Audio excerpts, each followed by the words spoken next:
जय हिंद दोस्तों। आज का ये वीडियो हम 2 लाइनों से शुरू करते हैं। यदि अपना दिल भगवान को देंगे तो कभी आपका दिल टूटने नहीं देंगे।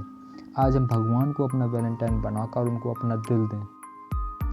इससे हम लोगों को ये प्रेरणा मिलती है कि लड़कों या लड़कियों के चक्कर में फंस कर अपना समय बर्बाद ना कीजिए और अपना ध्यान ईश्वर की तरफ और अपने लक्ष्य की ओर केंद्रित करें।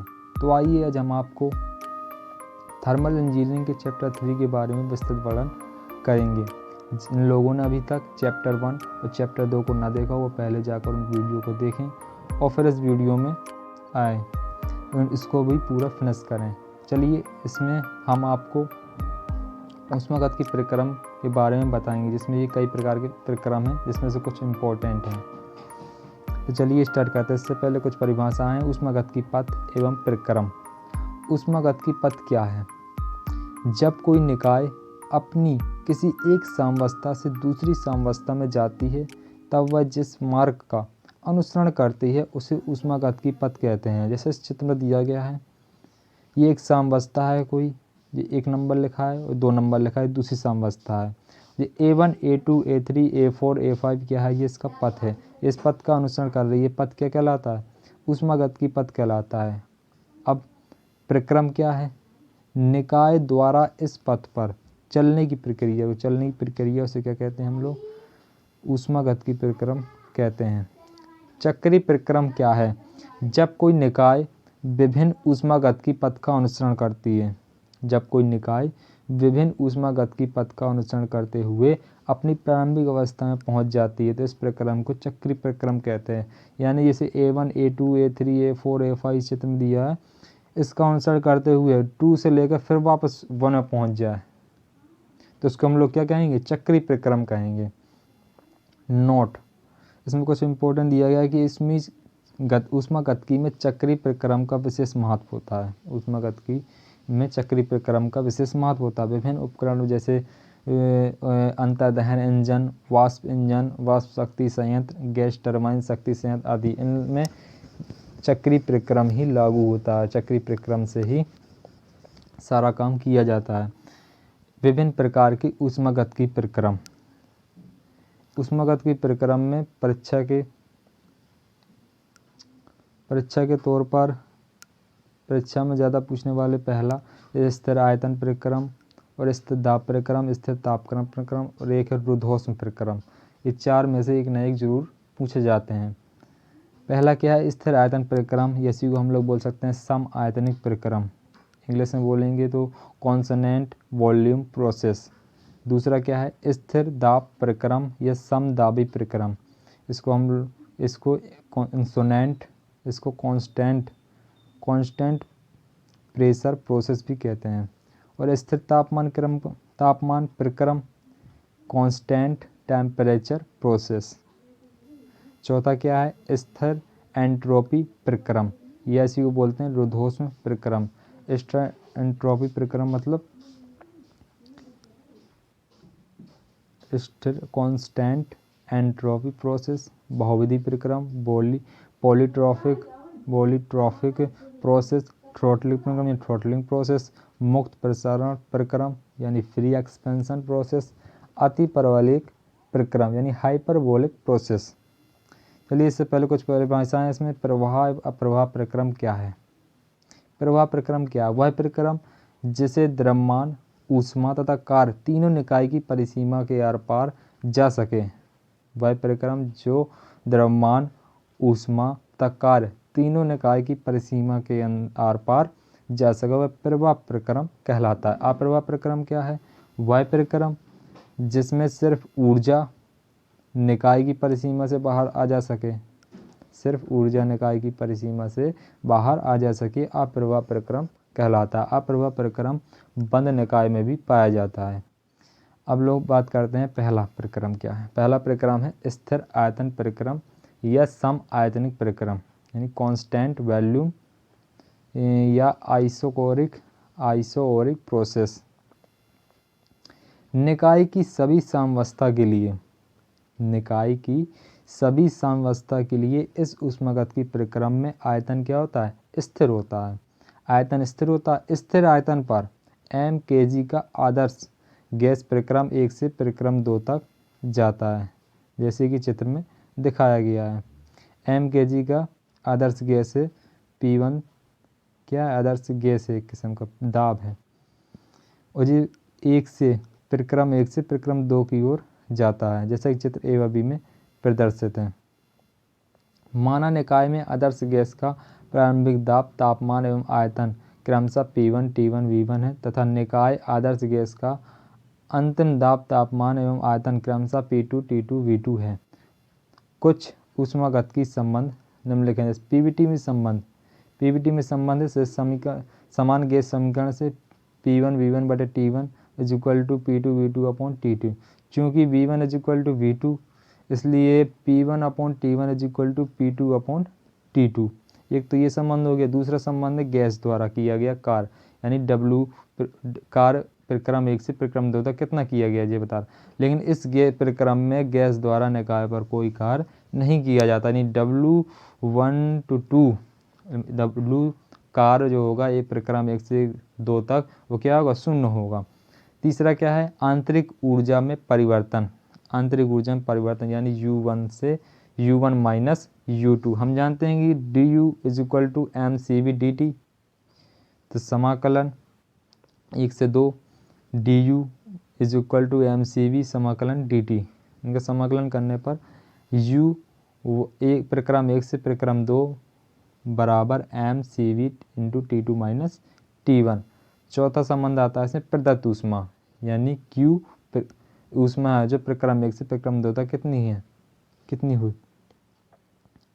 ऊष्मागतिकी के प्रथम नियम के अनुसार dq is equal to du plus dw।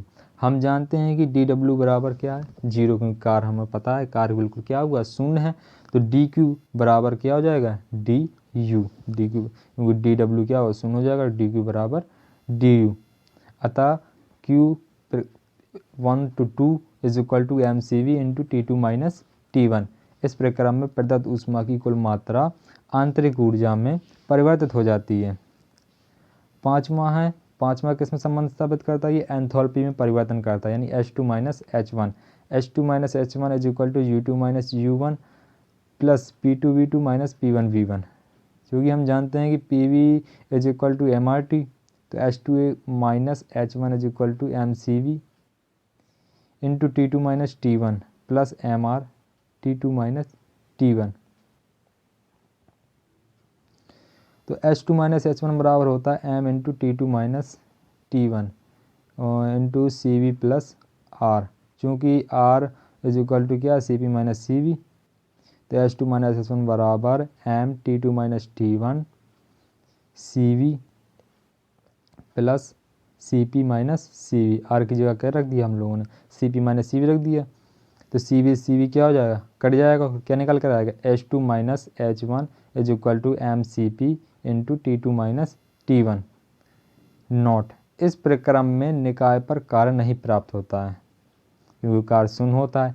इस प्रक्रम में आंतरिक ऊर्जा में बढ़ोतरी होती है। आंतरिक ऊर्जा में क्या होती है, बढ़ोतरी होती है।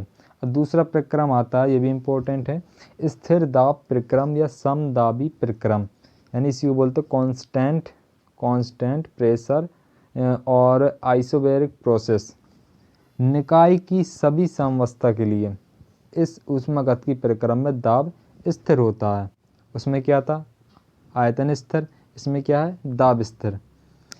निकाय की सभी साम्यावस्था के लिए इस ऊष्मागतिकी प्रक्रम में दाब स्थिर होता है। स्थिर दाब पर m किलोग्राम का आदर्श गैस प्रक्रम 1 से प्रक्रम 2 तक जाता है, जैसा कि चित्र ए व बी में दिखाया गया है। ए व बी में दिखाया गया जिस चित्र। माना निकाय में आदर्श गैस का प्रारंभिक दाब, तापमान एवं आयतन क्रमशः P1 T1 V1 है तथा निकाय में आदर्श गैस का आंतरिक दाब, तापमान एवं आयतन क्रमशः P2 T2 V2 है। कुछ प्रमुख ऊष्मागतिकी संबंध अगर लिखित हैं। पीवीटी में संबंध है समान गैस समीकरण से P1 V1 upon T1 is equal to P2 V2 upon T2। चूँकि P1 बराबर P2 तो V1 upon T1 is equal to V2 upon T2, या इसको इस प्रकार लिख सकते हैं कि V1 बटे V2 is equal to T1 upon T2। दूसरा संबंध है गैस द्वारा किया गया कार्य। गैस द्वारा किया गया कार्य कितना है, यानी W1 to 2। हम जानते हैं कि समाकलन W = P × dV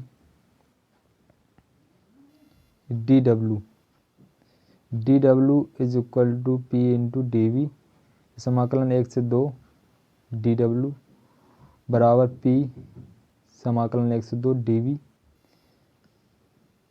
तो W1 to 2 = P × V2 - V1। W बराबर होगा PV2 - PV1, क्योंकि PV बराबर MRT। तो W बराबर MR × T2 - T1। अगला संबंध आता है इसमें आंतरिक ऊर्जा में परिवर्तन, यानी U1 - U2 कितना निकल कर आता है। आंतरिक ऊर्जा में परिवर्तन क्या कहलाता है, U1 - U2, यानी प्रारंभिक ऊर्जा अंतिम ऊर्जा को घटाने पर। हम जानते हैं कि dV बराबर होता है mCV dt, यानी इंटीग्रेशन करेंगे इसका, समाकलन करेंगे तो इसका du = mCV समाकलन dt। U1 - U2 निकल कर आता है हमारा mCV × T2 - T1। अगला संबंध है प्रदत्त ऊष्मा में, यानी Q। ऊष्मागतिकी के प्रथम नियम के अनुसार dQ = du + dW। dQ बराबर mCV × dt plus MR dt। तो du वाला पता है अपन को, du बराबर क्या होता है mCV × dt और प्लस dW बराबर MR dt। तो Q बराबर होगा जाकर mCV dt और T को mCV T2 - T1 plus MR T2 - T1। Q बराबर क्या निकल कर आया mCP × T2 - T1। अब अगला संबंध इसमें एंथैल्पी परिवर्तन, यानी H2 - H1। H2 - H1 = U2 - U1 plus P2V2 - P1V1, यानी mCV T2 - T1 plus MR T2 - T1। तो H2 - H1 निकल कर आता है mT2 - T1 × CV plus R, क्योंकि हमें पता है CP - CV बराबर क्या होता है R। तो R की जगह क्या रख देंगे हम लोग, CP - CV। तो CV से CV कैंसिल हो जाएगा, तो क्या बचेगा यहाँ पर CP बचेगा। तो H2 - H1 बराबर बचा mCP × T2 - T1।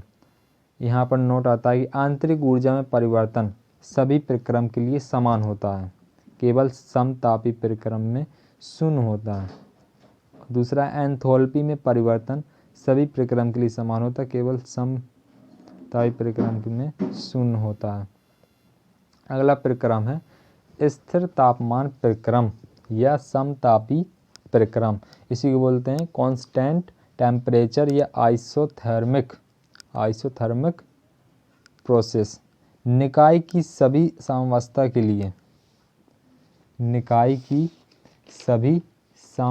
के लिए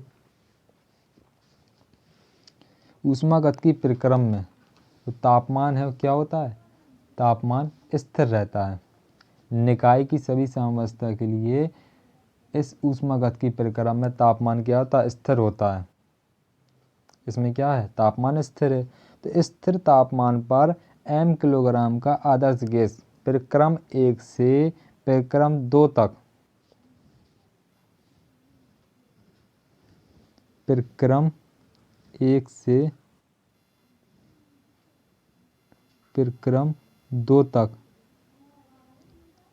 जाता है। 2 तक क्या होता है, जाता है। तो चित्र A और B में दिखाया गया है, जिस प्रकार क्या दिखाया गया है,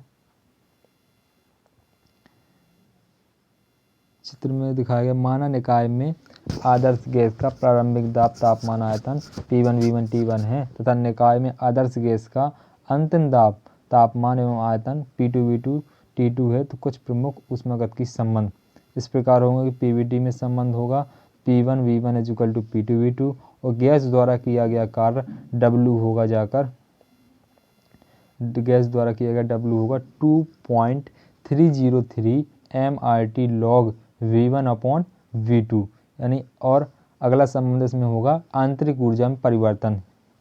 हम जानते हैं U1 आंतरिक ऊर्जा में परिवर्तन कैसा होगा, शून्य होगा। आंतरिक ऊर्जा इसमें परिवर्तन बिल्कुल नहीं होगा, मतलब शून्य होगा परिवर्तन। प्रदत्त ऊष्मा क्योंकि ऊर्जा क्या है, शून्य है आंतरिक ऊर्जा, तो जो ऊष्मा है वो क्या किस में बदल जाएगी, कार्य में बदल जाएगी, कार्य में परिवर्तित हो जाएगी। निकाय की गैसें आदर्श गैस की तरह व्यवहार करेंगी। और अगला संबंध एंथैल्पी में परिवर्तन, एंथैल्पी में परिवर्तन भी शून्य होगा। अगला प्रक्रम है स्थिर एंट्रोपी प्रक्रम या रुद्धोष्म प्रक्रम। इसी को बोल सकते हैं कांस्टेंट एंट्रोपी और एडियाबैटिक प्रोसेस। इस प्रक्रम में एंट्रोपी स्थिर होती है। इस प्रकार का ऊष्मा का अंतरण नहीं होता है। इस प्रक्रम में एंट्रोपी स्थिर होती है। इस प्रक्रम में निकाय में प्रवेश द्वारा किसी प्रकार का ऊष्मा का अंतरण नहीं होता है। ऊष्मा अंतरण की दृष्टि से निकाय कुचालक माना जाता है। माना निकाय में आदर्श गैस का प्रारंभिक दाब तापमान आयतन P1 T1 V1 है तथा निकाय में आदर्श गैस का अंतिम दाब तापमान आयतन क्रमशः P2 V2 T2 है, जैसा कि चित्र में दिखाया गया है।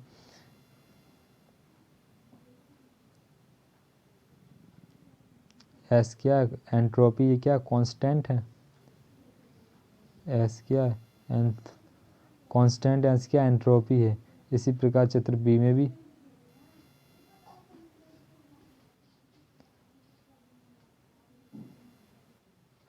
इसी प्रकार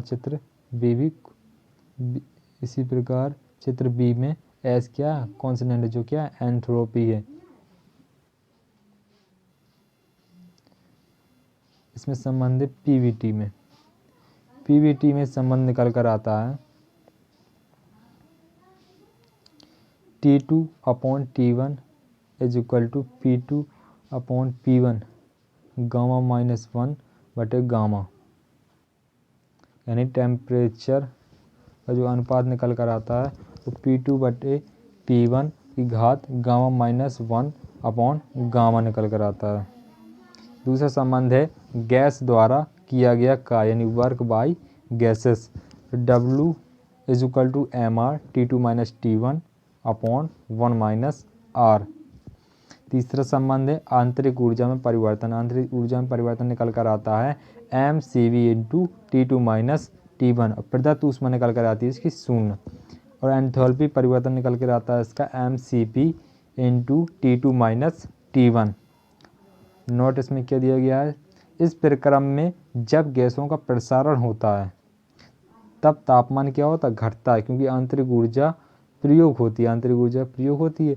इस प्रक्रम में जब गैसों का संपीड़न होता है तब तापमान बढ़ता है, क्योंकि आंतरिक ऊर्जा संचित होती है। अगला प्रक्रम आता है इसमें बहुविधि प्रक्रम। इन गैसों का समान प्रसारण एवं संपीड़न भी कहते हैं। इन गैसों को समान प्रसारण एवं संपीड़न भी कहते हैं।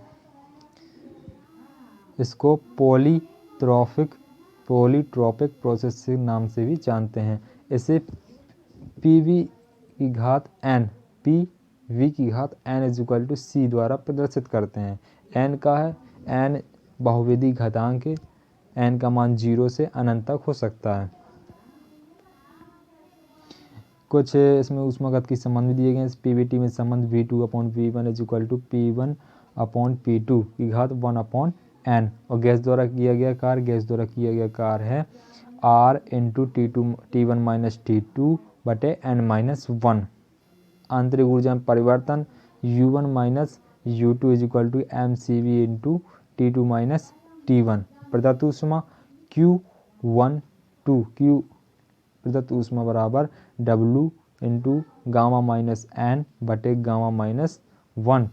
और एंथैल्पी में परिवर्तन H2 - H1 is equal to mCp into T2 - T1। बहुविधि घातांक की गणना करना। बहुविधि घातांक की गणना कैसे करेंगे, सूत्र इसमें n बराबर -log10 P2 बटे P1 log10 V1 बटे V2। सभी प्रक्रम बहुपदी के ही उदाहरण हैं। जैसे n बराबर अगर 0 है और p भी 0 बराबर c, तो p बराबर c आएगा। तो अगर n बराबर 0 है तो p बराबर c आएगा, वो क्या होगा, समतापी प्रक्रम होगा। अगर n बराबर 1 है तो क्या आएगा, समतापी प्रक्रम है। अगर n बराबर अनंत है तो वह समआयतनिक प्रक्रम होगा। यदि n बराबर गामा है तो रुद्धोष्म प्रक्रम होगा। अगला प्रक्रम आता है अवरुद्ध प्रक्रम, जिसको बोलते हैं हम लोग थ्रोटलिंग प्रोसेस। वह प्रक्रम जिसमें ना तो ऊष्मा प्रदान की जाती है और ना ही निष्कासित होती है। वह प्रक्रम जिसमें ना तो ऊष्मा प्रदान की जाती है और ना ही निष्कासित होती है, अवरुद्ध प्रक्रम कहलाता है। थ्रोटलिंग प्रक्रम के संबंध में एक आदर्श गैस के एंथैल्पी स्थिर होती है, तापमान स्थिर होता है, आंतरिक ऊर्जा भी क्या होती है, स्थिर होती है। थ्रोटलिंग प्रक्रम का उपयोग क्या, थ्रोटलिंग प्रक्रम का उपयोग भाप की स्थिति ज्ञात करने के लिए किया जाता है और टरबाइन की गति नियंत्रित करने के लिए किया जाता है। रेफ्रिजरेशन प्लांट में रेफ्रिजरेटर के दाब को नियंत्रित करने के लिए किया जाता है। अगला प्रक्रम आता है मुक्त प्रसारण प्रक्रम। मुक्त प्रसारण प्रक्रम यानी फ्री एक्सपेंशन प्रोसेस भी बोलते हैं जिसको। चित्र के अनुसार दो पात्र 1 एवं 2 को छोटे पाइप के माध्यम से वाल्व ए की सहायता से जोड़ दिया जाता है। पात्र पूरी तरह तापी कुचालक बनाया गया। माना प्रारंभ में पात्र 1 में निश्चित दाब पर कोई द्रव भरा है तथा पात्र 2 एकदम खाली है। जब वाल्व ए को खोला जाता है तब द्रव पात्र 1 से पात्र 2 में तुरंत एवं सतत भरने लगता है, जिसमें दाब प्रारंभिक दाब से कम हो जाता है। इस प्रक्रम को मुक्त प्रसारण प्रक्रम कहते हैं। यह अप्रतिवर्त प्रक्रम होता है।